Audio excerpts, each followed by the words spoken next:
I'm gonna love you.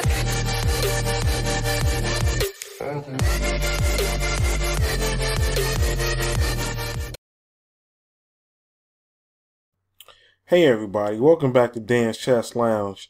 Today we're going to continue working on our traps and zaps and the French defense. You guys know by now that the French defense is my favorite chess opening to play. I would rather play black if I knew I was going to get a French defense every time than to play white. That's how much I enjoy playing the French. It's just so many traps and different maneuvers that you can trick your opponent up with.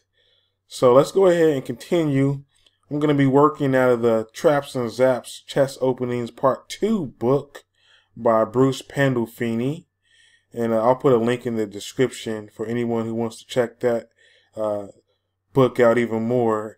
It's not just the French defense in there. He has several different types of openings. Caro-Kann, Sicilian defense. So it's just not the French defense. If anyone out there is interested in that, I'll put a link in the description. Let's go ahead and dive back in and see what we have in store for us today.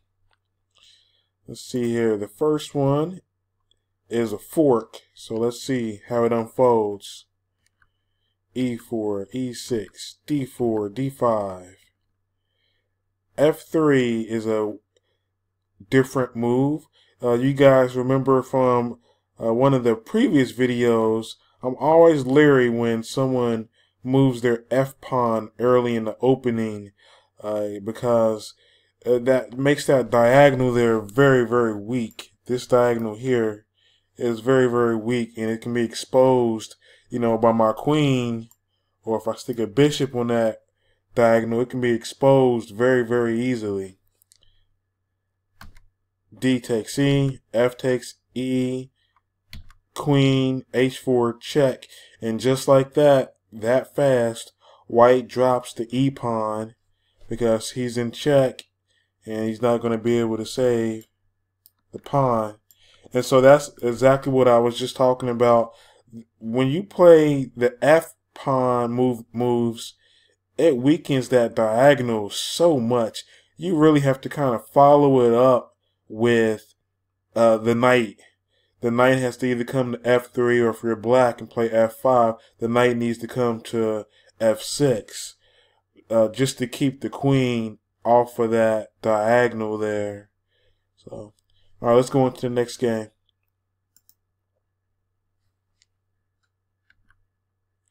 E4, E6, D4, D5. Okay, we have a French exchange. Knight F3, Bishop D6, C4 is good, aggressive play. C5 traps the bishop. The bishop has no squares to go to. Here, taken here is taken by the bishop. Wow, so just like that, that fast.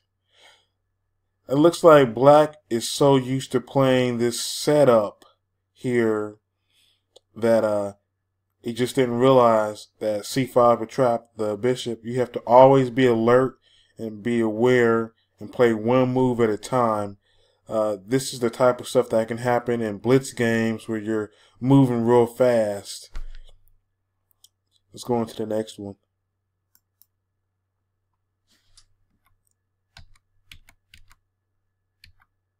Another exchange French.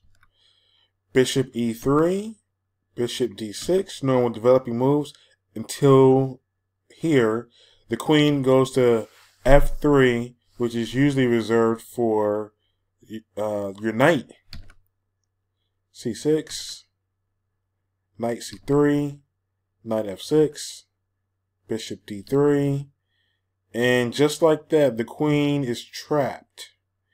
Yeah, see, this here is a problem because the white queen is taking away the best square for the king's knight. That's where the king's knight goes. The queen doesn't go there. Sometimes you'll see the queen on F3, like in Sicilian defenses, but that's usually after white has already played f4. Then they'll stick the queen on f3, and they'll launch with like a kingside attack. But in this type of position and setup here, the queen definitely does not belong there, and is paying for it. Let's go on to the next position. This here is a mating net. So we have our e4, e6, d4, d5. Okay, so now we have knight d2, which is the Tarrasch variation of the French defense. Knight c6. Okay, now we have, it's transposed into a Guimard defense, which is a rare French defense opening. It's kind of tricky.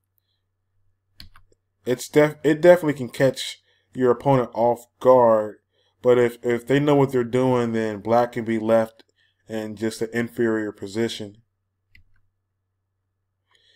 e5, waste a tempo because they already pushed their pawn to e6 first. E takes d, queen takes d, c4 hits the queen. Wow, so the queen is under attack and black just ignores it and plays knight b4. Okay, do you guys see why? Do you see what trap black is playing for here? And white was greedy and took the queen, and yes, they got checkmated with knight d3. Let's go back here and look at this for a minute.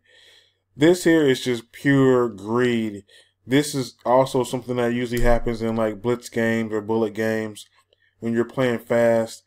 No one is going to just give up their queen for free. One time I had a lesson with a well-known GM, and I kind of was greedy and was taking material and fell for a trap one time. And like he told me, he said, you know, Daniel, people just don't give up pieces for no reason. And that's the absolute truth. So in this position here, you know, there is no, white should have asked himself, why is this guy giving up his queen and moving his knight, you know, so far into my territory? So that was just pure greed, which cost him the game with the smothered mate. And you guys know that smothered mate is my favorite type of checkmate. So that's even more icing on the cake here. Let's go on to the next one.